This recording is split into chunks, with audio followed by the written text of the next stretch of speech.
Greetings, community. It's Kevin of NCBD Comics, and I'm here to bring you another edition of Kevin's most anticipated reads tomorrow for New Comic Book Day, 5/1/2024.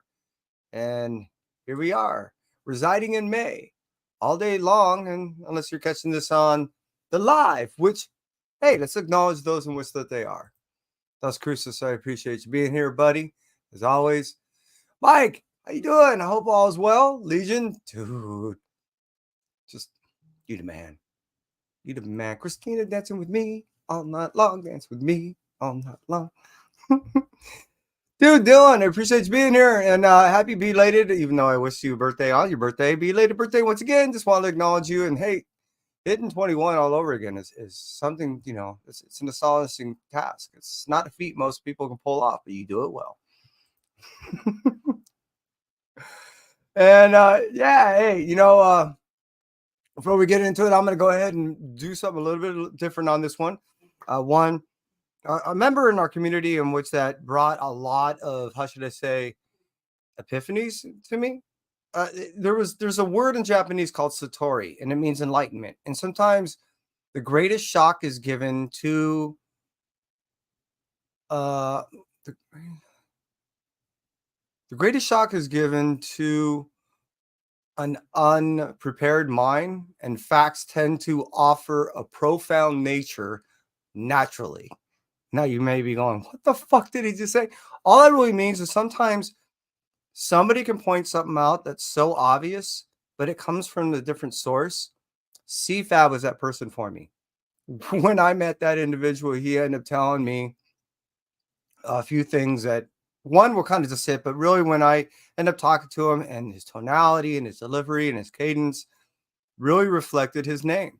He really truly believed that comics were for all people. And in that being stated, I just want to say, CFAB, rest well, and we'll remember you always.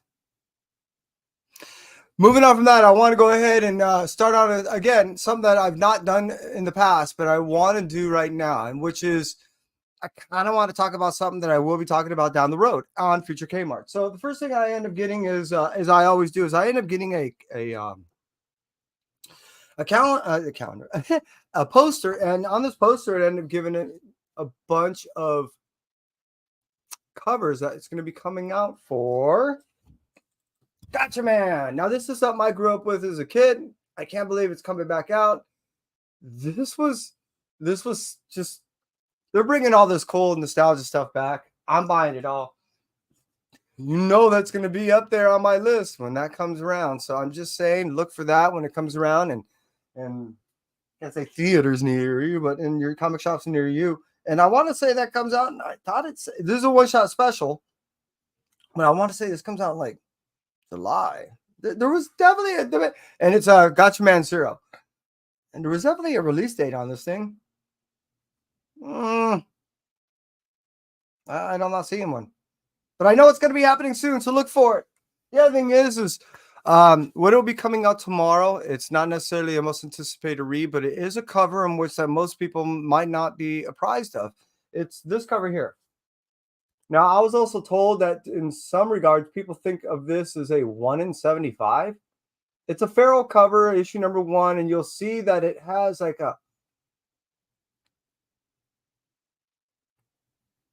almost an imprint back there hidden in the background. What that is a glow in the dark. This is the glow in the dark cover for issue number 1 of Feral. All right. So if you do see it out there, understand, one, this is a $9.99 special. I do believe all shops are charging more for this. They did have 3 at my shop. I did grab all 3, and then I put 2 back thinking, I can't be that guy. So I did get only 1. I left 2 there. I do know that these are like a hot item. So if you see them, they are a glow-in-the-dark cover, and I do see them going quick. So just be on the lookout for that if you're into that. And yeah, I say that was it because that was kind of the honorary thing. So starting off, we're going to go ahead and talk about Vault. Vault is bringing us Barbaric, Born in Blood, issue number 1. Now, this is also in conjunction with they're going to end up delivering on the Free Comic Book Day, a one that coincides with it. Yeah. And they're both essentially the same thing that I can see. So I end up buying a 25 pack for the same cost. Seriously. And what I'll end up doing is I'll end up giving out to those of the older kids that won't come around on Halloween.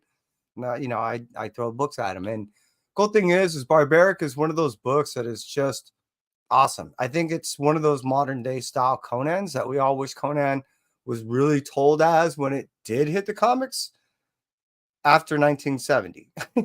Because after that, it really, because it was under the comic book rating, had to really change out how to deliver the tales. And that wasn't really considered copacetic by those standards. Now, barbaric in consideration and of that um, marker is exactly what I believe everyone wishes Conan would be, but it's just told in a different way. The cool thing is that if you're not understanding or even somewhat informed on this vault special, in my personal opinion, Barbaric is a unique tale of a character that is forced to do the right thing, and he's not the right guy, but he is the right guy for the right reasons when it comes to it.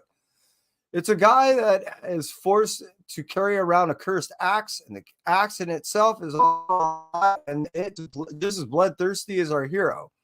That is the tale of Barbaric. If you're not really understanding of the story, or if you're somewhat curious, highly recommend it. It's a jump on point. Seriously, everyone says that, but this truly is. And then if you're somewhat interested, do highly recommend just go back, pick up the trades. You'll be digging it. It's funny, it's brutal, it's awesome. It's exactly what I'm looking for when it comes to a barbaric tale. Vault, Barbaric, Born in Blood, issue number 1, coming out 5/2024 at your local comic store. Moving up from Vault, we're going to talk about a Whatnot comic. Now, you probably have never heard me talk about a single Whatnot comic on the show. I'm not really into most of those books. All the artists, all the creators, everything else, I am. It's just these particular. Anyways, it just never worked out where the stars align. However, in the case of this, these stars perfectly in line for me. And what I'm talking about is I Lie Popeye. Popeye's back. And if it's being delivered by a Whatnot publishing company, that's what I'm going to take. Popeye, if you look in the past, all the 1 in 10s are just skyrocketed in price. You can't find one at even close to ratio price. And all the stories and all the tales, well, you have to kind of go back in time to actually read anything. To bring back a modern day version of a tale to fit modern day standards, I think I was just giving you an example of Barbaric. It's to me fitting. Bring back Popeye. Bring him back in a modern way. Bring him back in a tale in which that I believe not only people can relate with the past, but something what is fitting and entertaining of the future. Something that people are going to be yearning for to go ahead and spend their money on a story in which that it's not just clinging to old dusty stories, but jumping off of the shoulders of some of these great classics and into the future with some great feature stories. That's what I'm looking for in the I Lie Popeye issue number 1. I am so stoked about this comic and I can't wait. I know it's a one shot, but hey, I do know that there is stuff coming out in the future. I'm just looking forward to this not only being a popular book amongst everyone that read it, but something that launches a whole new feature for Popeye. Just looking forward. But talking about that, Whatnot. I Lie Popeye issue number 1. We're going to now cruise over from there, publishing company, and talk about a whole nother one, Image Comics. Believe it or not, I only got 2 books from them. Image tends to be a book that, aside from Marvel, I've been getting most of my books from. That publishing company is not only getting strong and solid, coming out with 2 strong and solid universes between Energon and Ghost Machine, but they're supporting so many different artists and creators in a way that I don't think has been seen since the early 90s. I just, in my opinion, it just seems like this is where we're getting a whole new renaissance in the whole Image universe. So it's just freaking awesome, and I can't wait to see what they deliver in the future. I keep saying that's the 3rd time. One more, and you guys have to drink. All right, but on again, Image. What's the furthest? There's only one book. Put on 2 lines. What's the furthest place from here? Issue number 18. Now, my understanding is at issue number 20 would be completion of the arc. it's interesting because they only get 1 or 2 pages and then they go a whole nother chapter in the books. So at issue 20, we're done with that. Now, I don't know if they're done and 4 total arcs was a completion of the whole story, or that's just a completion of that arc. The journey has been rather interesting and caught me really off guard. How it starts out is basically it's a group of individuals in a post-apocalyptic world that you're following, and these most individuals in the start first 3 issues, you're predominantly only seeing kids and an introduction of adults, but they're hidden behind masks. You're seeing in these different ways, factions, in which that these groups grow up and how they navigate this post-apocalyptic world in their own ways. Their understandings, their beliefs, and their naiveness is what they're relying on to go ahead and get them by. It's really interesting to see how their differences also align in some of the similarities in which that they're utilizing to just get by in life. How they strive and how they sometimes use each other is really interesting. And sometimes you end up seeing morals and compasses come out. And that's what I think when you start talking about beliefs and understandings and compassions, where the underlining story really starts to really surface. What's the Furthest Place from Here starts off as a story that's really talking about topical things, music, simple pleasures that they don't even understand how they work. They just know that they're there. So they become beliefs that they don't even understand how they work. It's kind of, in a way, a metaphor and symbolic of many of us today. We just kind of navigate in a world that we think we're getting by, and we do the best that we can, and we really don't question a lot of our own beliefs or what we reside our world on. We just kind of go about the natural way. It's kind of a neat, real post-apocalyptic mirror in its own fashion and form, and I've really been enjoying it because it comes from creators that are also artists in their own right in the music realm. So we end up seeing this expression in such a different way that I'm really enjoying it, between the art, the storytelling, the structure. What's been awesome is the consistency, both in delivery every month, and the art and the storytelling have been perfect. Nothing has changed. Exactly what I hoped for. So that's why What's the Furthest Place from Here? Issue number 18 is really high on my list. Moving on from there, we're going to finally get over to the Marvel world. We're going to talk about Immortal Thor issue number 10. Damn, this is getting good. And what we end up seeing is Thor and questioning what the hell is going on, along with me. This whole Roxanne thing is like, what? And still, it's got me scratching my head. So it's going to be interesting how Thor ends up going from here, and it starts on issue number 10.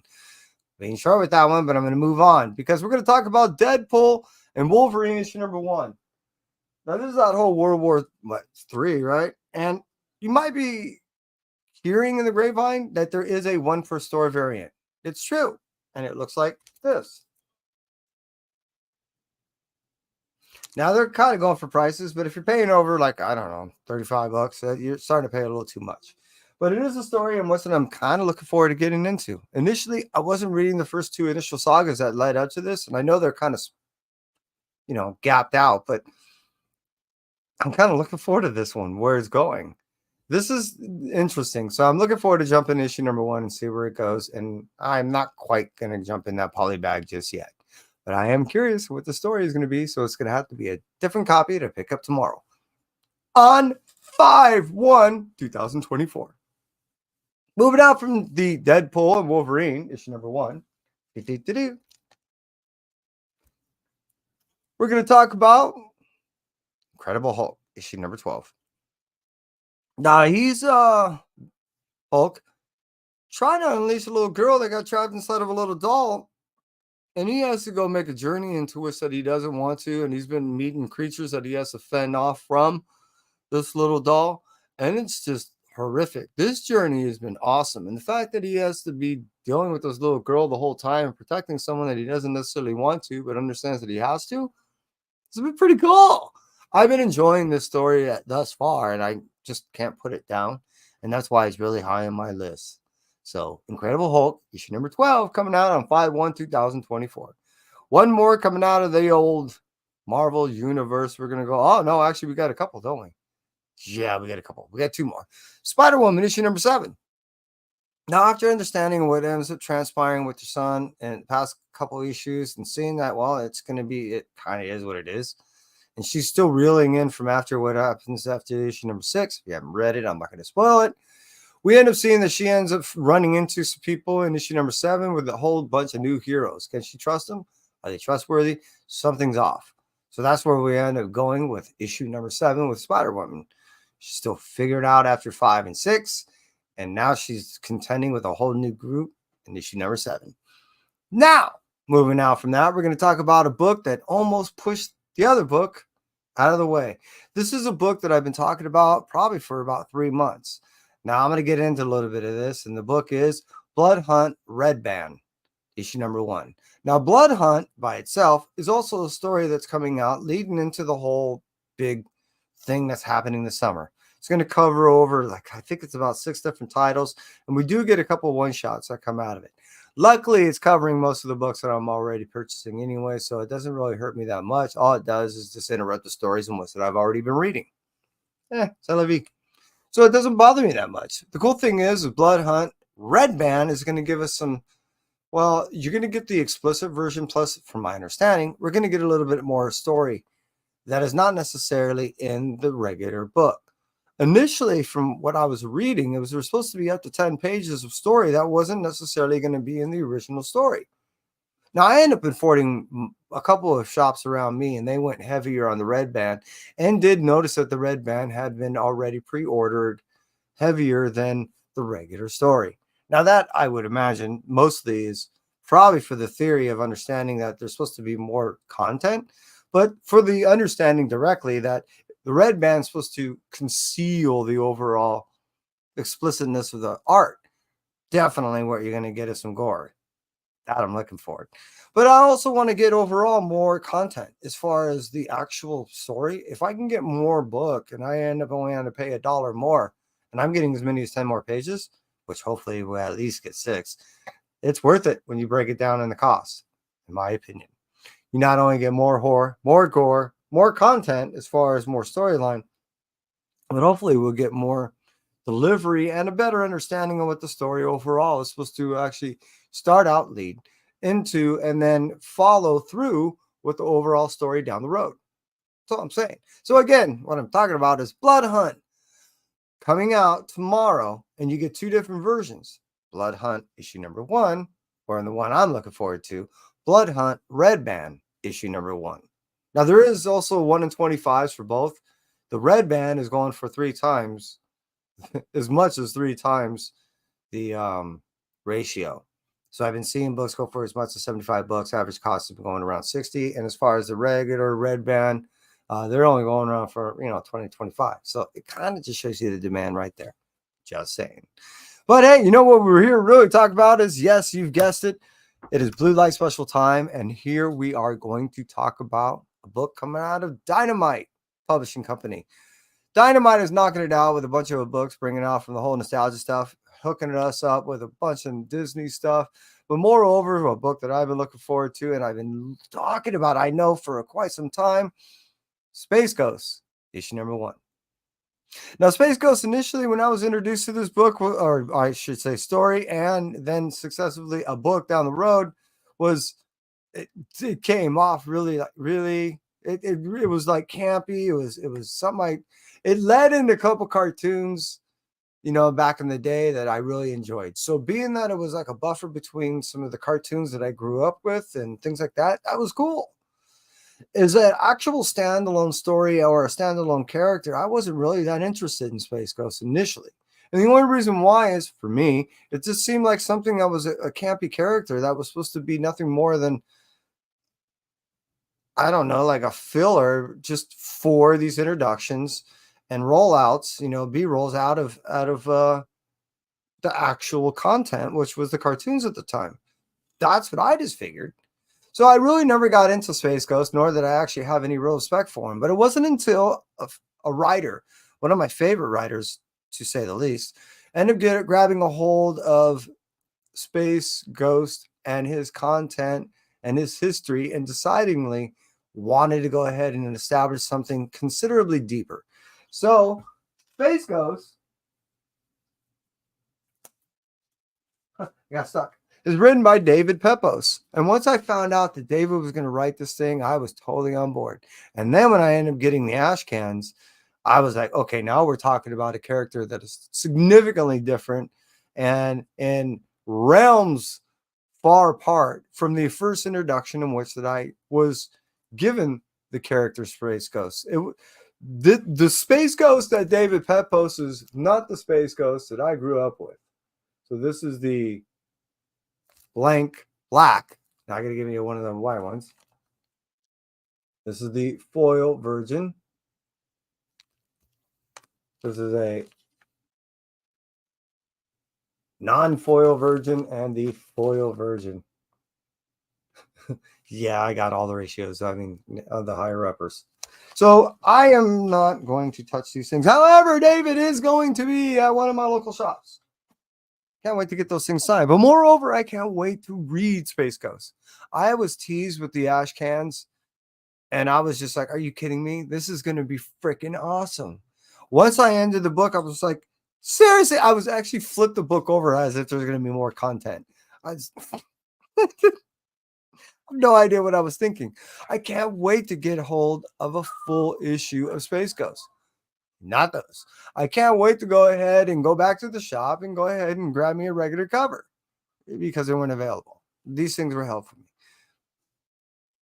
Yeah, Space Ghost. I'm looking forward to this ongoing series. Mostly, yes, because it brings back some nostalgia stuff. It is David Pepose writing this thing. And as far as I saw, it's one of the most clever written stories from initially kind of a character was almost laughable. And yeah, I'm on board. My Blue Light Special, Space Ghost, issue number 1. That's for 5/1/2024. And I want to thank everybody who decided to hang out with me on the live. Carolina Chris, Trev. Dude, seriously? Couch of the Slouch and C Bizzle. Thank you for hanging out with me. Mad Mike, as always, man. Your awesomeness. I can't thank you enough. Christina Payne, Dylan, dude. Thank you for being here. Seriously. And Legion, dude. Thank you. And those in which I could not be here. CFAB, I'm talking to you. Until next we meet. That's it for me. Entropy. Y'all stay well.